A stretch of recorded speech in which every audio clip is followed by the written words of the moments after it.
Bonjour à tous et bienvenue sur Mosaïque Cristal.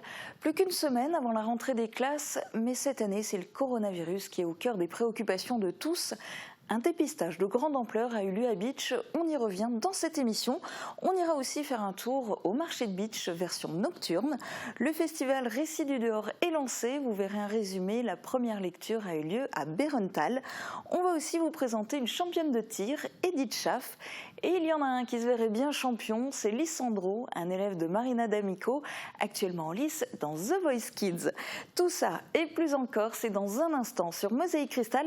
On va d'abord prendre des nouvelles du ciel. Voici les prévisions de Météo France pour demain. La météo vous est présentée par le Crédit Mutuel. Une banque qui appartient à ses clients, ça change tout. Couverture, crépissage, peinture et isolation. Avec Moder Habitat, votre maison sera belle et confortable par tous les temps. Bonjour à tous, demain le ciel sera couvert mais nous resterons au sec. Quelques timides éclaircies pourraient apparaître en fin de journée. La nuit, la majorité des nuages se dissiperont pour nous faire profiter d'un ciel bien étoilé. Côté température, ça se rafraîchit. Il fera 12 degrés le matin, les maximales grimperont jusqu'à 22 degrés. Demain, nous serons le mardi 25 août. Les Louis seront à l'honneur. Pensez à leur souhaiter une bonne fête. Le soleil se lèvera à 6h39 pour se coucher à 20h27. Je vous souhaite de passer une très bonne journée. Merci d'avoir suivi la météo avec le Crédit Mutuel. Une banque qui appartient à ses clients, ça change tout. Avez-vous fait le test? Vous êtes nombreux, même sans symptômes, à vouloir savoir si vous êtes porteur du coronavirus. Entre ordonnances et prise de rendez-vous, ce n'est pas toujours facile. Pour simplifier les choses, l'ARS, l'Agence régionale de santé, met en place des opérations d'envergure, des dépistages de grande ampleur. C'était le cas à Bitche, vendredi après-midi et samedi matin. Environ 200 personnes sont venues se faire tester à l'espace René Cassin. Reportage de Morane Grancola. Ils étaient nombreux à venir se faire tester. Pour la première fois à Bitche, un dépistage gratuit et sans ordonnance a été organisé. Les habitants l'attendaient avec impatience. Je suis venu ici, comme la ville de Bitche propose un dépistage gratuit juste par mesure de prévention, pour être sûr de ne pas être un danger pour ma famille, pour mes proches, pour mes connaissances. J'ai pas mal de petits-enfants, j'en ai 7, donc je préfère me faire tester quand ils viennent à la maison, c'est préférable je pense. Ah mais on attendait ça avec impatience je pense. Ça aurait peut-être pu être fait avant, je ne sais pas. À l'initiative de l'Agence régionale de santé, cette action de prévention a été réalisée en partenariat avec l'hôpital Saint-Joseph de Bitche, qui a pris en charge l'accueil et la réalisation des tests, le laboratoire des faïenceries Espace Bio de Sarreguemines, qui a fourni les kits de dépistage, et la ville de Bitche, qui a mis à disposition l'espace Cassin pour l'occasion. Le but principal, c'est de repérer les porteurs asymptomatiques de ce fameux Covid-19. Toujours dans un bel esprit de solidarité dans ce contexte d'épidémie qui nous inquiète, mais c'est pour ça qu'on essaye de faire un maximum pour repérer les porteurs et éviter que l'épidémie reprenne de plus belle. Les tests réalisés sont des tests RT-PCR. Ce sont des prélèvements nasopharyngés qu'on effectue à l'aide d'un écouvillon. Une fois prélevée, la tige est ensuite cassée, puis placée dans une éprouvette, avant d'être envoyée au laboratoire pour analyse. Si les tests sont bien réalisés, le résultat est fiable. On fait ce test et puis il y a des analyses très spécialisées de biologie moléculaire qui permettent d'identifier à coup sûr le virus. Ceci à deux conditions. Il faut que le prélèvement soit bien fait, ce qui n'est pas toujours le cas dans tout ce qu'on a vu déjà à la télé. Il ne suffit pas de trifouiller dans le nez, il faut vraiment aller le chercher dans le nasopharynx. Et la deuxième condition, c'est que bien sûr il soit présent. Les prélèvements sont ensuite envoyés à Metz dans un laboratoire Espace Bio équipé pour ce genre d'analyse. Les personnes ayant fait le test auront une réponse sous 24 à 48 heures par voie électronique ou postale. Certaines d'entre elles ont déjà eu leurs résultats. Et cette opération de test sans ordonnance et sans rendez-vous aura lieu cette semaine à Sarreguemines, vendredi et samedi, sur la scène de l'Hôtel de Ville. Masques et mesures barrières restent de mise. Malgré cela, il soufflait comme un dernier air de vacances au marché couvert de Bitche qui a ouvert ses portes exceptionnellement en nocturne vendredi. Une soirée estivale qui a remporté un vif succès. Catherine Henrich y était. Belle opération pour les producteurs locaux, 18h30 et il y a déjà foule au marché couvert de Beach pour cette soirée exceptionnelle. Parmi les 26 stands, il y a notamment les habitués du samedi matin. Si le confinement avait fait changer les habitudes des consommateurs qui se sont tournés vers les circuits courts, le retour au travail a fait reprendre à la majorité le chemin des supermarchés. Alors côté producteur, on a imaginé cette soirée conviviale pour promouvoir le manger local. On se disait que ça pouvait marcher, mais après ça dépend. On ne sait jamais vraiment. Nous, on est déjà producteurs au Pays de Beach, donc on représente l'entrepreneuriat aussi dans le secteur. C'est ça ce qui est intéressant pour nous. C'est une visibilité aussi qu'on n'a pas forcément ailleurs. Nous, on y est tous les samedis et on a notre clientèle. Et en fait, il s'agit un peu de donner un peu de rebooster un peu le marché pour fidéliser un peu plus la clientèle, de les sensibiliser un peu plus aux produits locaux. Nous, c'est la première fois qu'on vient, mais ouais, vendredi soir en nocturne, c'est une idée sympa, quoi. Là, aujourd'hui, il fait un peu plus frais ce soir. Les gens veulent sortir, voir du monde, avoir le côté social qu'on a pu ces derniers mois. Donc, c'est vraiment le moment de profiter, quoi. Bon, après, c'est une fête, c'est pas vraiment un marché de la semaine. Donc, ça attire toujours plus de monde. Température idéale, restauration goûteuse, découverte de nouveaux produits locaux, le tout dans une entraînante ambiance musicale. Un grand sourire derrière le masque, les ingrédients d'une soirée estivale réussie.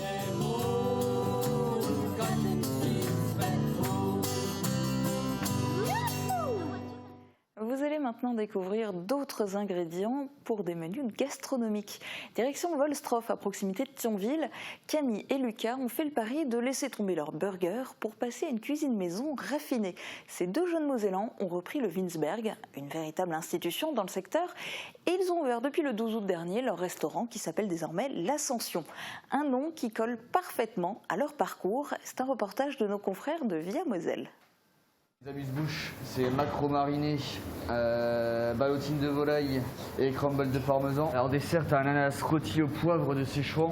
Et en plat du jour, des filets de volaille marinés à la sauce huître, accompagnés de son wok de légumes croquants.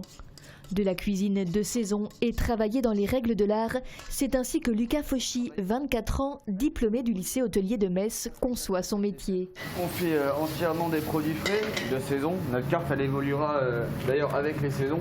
Une fois qu'on peut plus se procurer un produit, on change obligatoirement de la carte. C'est pour ça aussi qu'on a une toute petite carte, on n'a que 4 entrées, 4 plats, 4 desserts. Du fait maison jusqu'aux sauces qui accompagnent les plats. C'est ainsi que ces écrevisses, fraîchement arrivées dans la nuit, agrémenteront un dos de cabillaud. Donc avec les têtes des écrevisses, on fait une sauce et avec les queues, on fera une garniture. Ça sera un pain d'écrevisses. Derrière le bar, Camille Mandrier est le co-gérant de l'établissement. Après avoir fait ses armes avec Lucas dans la restauration messine, puis à la tête d'un food truck, les deux copains ont choisi de racheter le chalet du Winsberg de Volstroff. L'affaire est conclue en décembre dernier et en 9 mois, l'établissement est transformé. Du coup, comparé à avant, on a fait quand même un gros changement en termes de décoration. On voulait partir sur quelque chose de moderne et jeune. On a vu également, quand on a monté notre projet, qu'il n'y avait pas trop de restaurants de cette gamme dans le coin. On s'est dit du coup qu'il y avait un créneau à prendre. C'est toujours un stress de se lancer, mais on pense qu'il faut quand même être confiant. De toute façon, si on ne pensait pas que ce soit réalisable, on ne l'aurait pas fait. Ouais, pour l'instant, on est plutôt satisfait, on est content de nous. Maintenant, on sait qu'on a encore des choses à améliorer, mais ça va venir. On m'avait dit pour dimanche midi. Avec 40 couverts réservés sur une capacité de 50, l'Ascension affiche presque complet ce midi. Le jeune chef et son équipe ne comptent pas leurs heures pour concrétiser leurs rêves dans une ambiance qui se veut solidaire. Toute l'équipe qui est avec nous, ce sont des amis très proches, voire de la famille. Et ce sentiment limite d'oppression des patrons qu'on aurait pu avoir, on ne le sent pas du tout ici. On est vraiment entre nous et c'est un plaisir de travailler comme ça. Pour l'heure, l'établissement qui avait déjà prévu de larges tables espacées pour le confort de sa clientèle ne pâtit pas du contexte sanitaire et l'optimisme reste de rigueur. Ce n'est pas tout d'alimenter le corps, il faut aussi se nourrir l'esprit et pourquoi pas avec des textes insolites en pleine nature. C'est le concept du festival Récits du dehors qui a démarré vendredi à Bérenthal. Une animation proposée par la médiathèque de Beach pour découvrir la littérature autrement. Reportage de Catherine Henrich. Sous les arbres, près de la plage, le public est bien installé pour écouter la première lecture des Récits du dehors organisée par la médiathèque de Bitche. Ce soir, ce sont des élèves du Théâtre national de Strasbourg qui se prêtent à l'exercice. Une escale à Bärental pour les brigades contemporaines qui tournent tout l'été à travers la région et se sont associées au festival. Crouton et une asperge. Du coup, on lit beaucoup de textes différents pour tout type de public différent. Donc on a, ça va de l'EHPAD à ici un type mixte entre enfants et adultes. Et du coup, on a plusieurs petits textes. Et le mieux, c'était de trouver un texte dialogué qui soit adapté aux enfants et aux adultes. Du coup, une revisite de Blanche-Neige, c'était une bonne chose pour ce cadre-là. Une histoire de Blanche-Neige très particulière. En effet, jamais on ne nous dit ce que deviennent Blanche-Neige et son prince après le « Ils vécurent heureux ». Eh bien, il y a de l'eau dans le gaz. Vous m'enfermez, mon prince. Je ne t'enferme pas, grognasse, je te protège. Je peux savoir ce qu'il fabrique, mon prince, pendant que je suis enfermée? Je chasse-cueille des bêtes sauvages et des baies pour te nourrir, grande perche. Bredouille. Frivole. Anonyme. Blanche-fesse. Oh, roux-plaquette. Pisse debout. Hétéroplouc. Gazoduc. Vide-grenier. Nymphette. Chasse-cueilleur. Le festival Les Récits du dehors permettent de découvrir différents textes dans différents lieux insolites en pleine nature. 3 autres lectures vous attendent encore chaque vendredi jusqu'au 11 septembre. Adieu, Blanche-Neige, rouge sang et noir ébène. Et oui, profitez-en. Nous, on fait une très courte pause et on se retrouve dans un instant pour de la chanson, du sport et de la découverte de patrimoine. A tout de suite.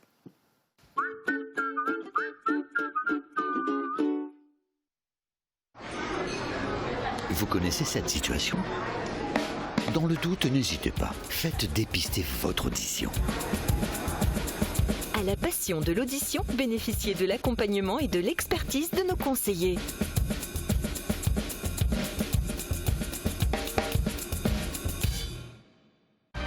Cet été, partez en famille à la découverte du parc Explore Vindel. Suivez la trace du mineur et son quotidien dans le musée Les Mineurs Vindel. Traversez les galeries de charbon de la mine Grandeur Nature. Ouvert du mardi au dimanche de 9h à 18h. Réservation obligatoire par téléphone, mail ou sur www.parc-explore.com.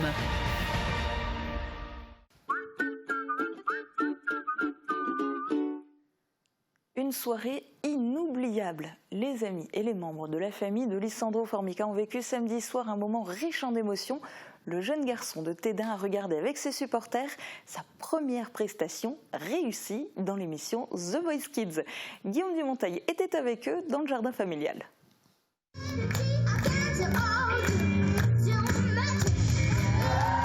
Le suspense n'aura pas duré longtemps. 24 secondes après le début de son interprétation de la chanson Too Much d'Elvis Presley, un premier membre du jury se retourne, soprano. Il sera bientôt suivi de 2 autres, Patrick Fiori et Kenji Girac. Chaque coup de buzzer est suivi d'une ovation dans le jardin familial. Jennifer se retourne à son tour, carton plein pour le jeune garçon de Tédin, Lisandro Formica, âgé de 10 ans. Les 4, oui, mais peut-être un à la rigueur, mais les 4, je répétais tout le temps ça en boucle, parce que pour moi, c'était tellement heureux. Les 4 membres du jury le voulaient dans son équipe. Le choix a été difficile pour Lisandro, mais il a choisi Jennifer. C'est une chanteuse que j'admire beaucoup, et j'adore son travail, et puis elle a mon style, voilà quoi. C'était pour moi logique. La réussite de Lisandro à l'émission The Voice Kids rend énormément de gens heureux, en premier lieu ses parents. On n'est pas objectif, on est ses parents, mais vu les retours qu'on a positifs et vu l'ampleur que ça prend, on se dit que ouais, il a du talent effectivement. Doté d'un talent naturel pour le chant, Lisandro perfectionne son art en compagnie de sa professeure. On a commencé il y a 1 an, il a très vite évolué, après je ne vous cache pas qu'il a bien bossé avec sa prof, Marina, avec qui ils ont vraiment bossé dur, et on est vraiment hyper content du résultat. Lisandro ne laisse pas le public insensible. Il y a plein de choses, mais c'est vrai que son interprétation pour son si jeune âge, c'est époustouflant parfois. Vous aurez de nouveau l'occasion de suivre le parcours de Lisandro dans l'émission The Voice Kids dans 5 à 6 semaines. Nous ne manquerons pas de vous tenir informés de la suite de ses aventures artistiques et télévisuelles.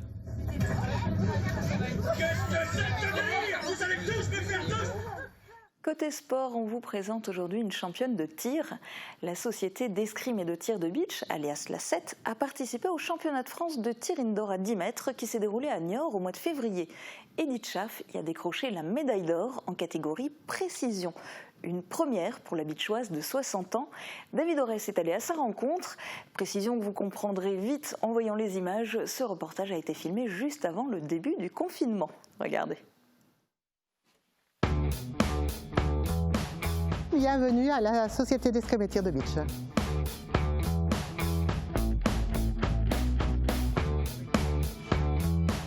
J'ai commencé le tir en 2001, un peu sur un coup de tête. J'avais 42 ans, donc plus toute jeune. J'ai commencé, à ma grande surprise, assez facilement, sans avoir jamais eu un niveau exceptionnel. Au bout d'un an et demi, on m'a inscrite en compétition. J'ai enfin remporté une médaille au niveau France. J'ai souvent frôlé la médaille de bronze, puisque j'ai été 4e, 6e, 7e à plusieurs reprises. Et c'est vrai qu'en individuel, avoir une médaille, c'est très difficile. On vient s'entraîner 2 fois dans le mois, de temps en temps quand on fait des efforts juste avant les compétitions, au moins 1 fois par semaine. L'or, on n'ose pas l'espérer parce que c'est trop beau.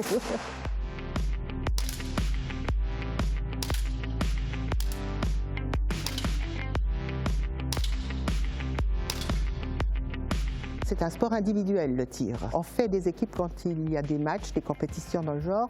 On prend les meilleurs éléments en général et donc on les envoie en compétition en équipe. Ça démarre à 7 ans, en catégorie poussin. On commence en général à leur faire essayer la carabine toujours jusqu'à ce qu'on est sûr qu'ils respectent bien les consignes de sécurité. Après, on leur les fait passer au pistolet, que ce soit des adultes ou des gosses. S'ils se sentent un petit peu l'esprit cow-boy, comme on voit à la télévision et tout, ils viendront ici 2 fois, ils ne viendront pas 3. C'est pas comme ça qu'on travaille. Ici, c'est bel et bien du tir sportif. C'est de la concentration, c'est de la maîtrise de soi. Si vous n'avez pas la concentration nécessaire, vous aurez devant une passoire, mais pas une jolie cible. Les mercredis, tout l'après-midi, jusqu'à vers 17h, vous allez avoir école de tir.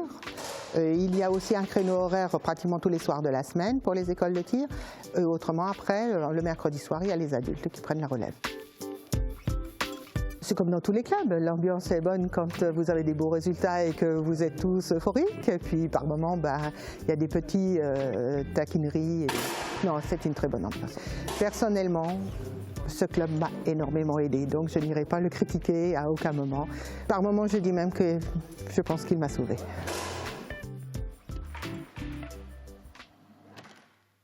Je vous propose maintenant de terminer cette émission par une évasion au cœur de l'Alsace bossue.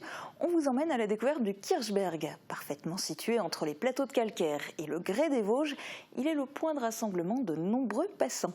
Petite visite guidée proposée par TV8. Je vous laisse découvrir et je vous souhaite une très bonne journée à tous. Rendez-vous demain dès midi sur Mosaïque Cristal.